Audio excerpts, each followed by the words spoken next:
It's Thursday, January 23rd. You're listening to Your Florida Daily.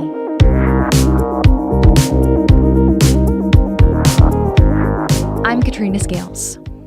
After spending close to 49 years on death row, convicted mass murderer Tommy Zeigler could soon win his freedom.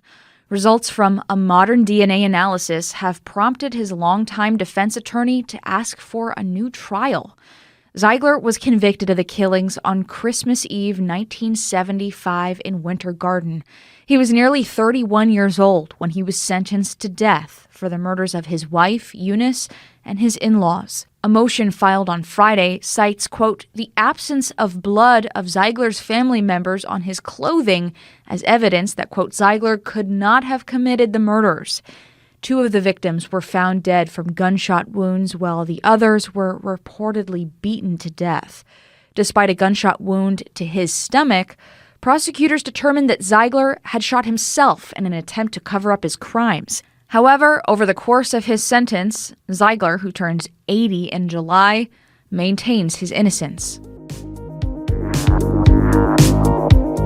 A Volusia County city could soon be reversing a long-standing rule on paint colors after a homeowner demanded she be allowed to paint her house blue.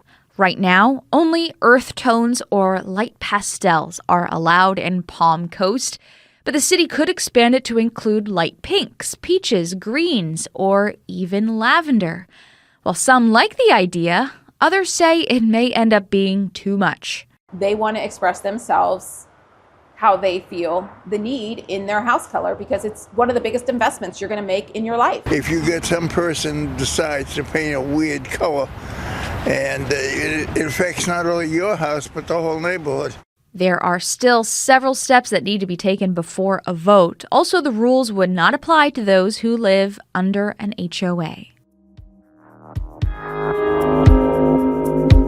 And some Floridians are turning that rare snowfall we've been seeing into a fashion statement, and it's all for a good cause. Florida advertising group KateCom released an I Survived the Florida Blizzard of 25 t-shirt, and all proceeds go to those experiencing homelessness.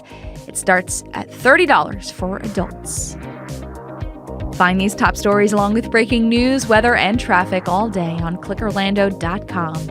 And now a completely random Florida fact.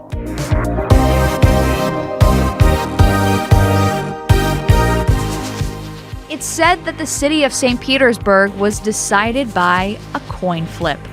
According to the city's website, in 1875, a Detroit man named John Constantine Williams moved to Tampa and bought 2,500 acres of warm waterfront land that would eventually become St. Petersburg. 13 years later, he transferred part of that land to an exiled Russian aristocrat. Legend says that Williams and the aristocrat flipped a coin to see who would name the city. Well, the aristocrat won the coin toss and named it after his homeland of St. Petersburg, Russia. My colleague Jacob Langston has a bunch more of these fun Florida facts on the homepage of clickorlando.com in celebration of National Florida Day. This podcast is produced by News 6 WKMG in Orlando. I'm Katrina Scales. Subscribe for new episodes wherever you like to listen.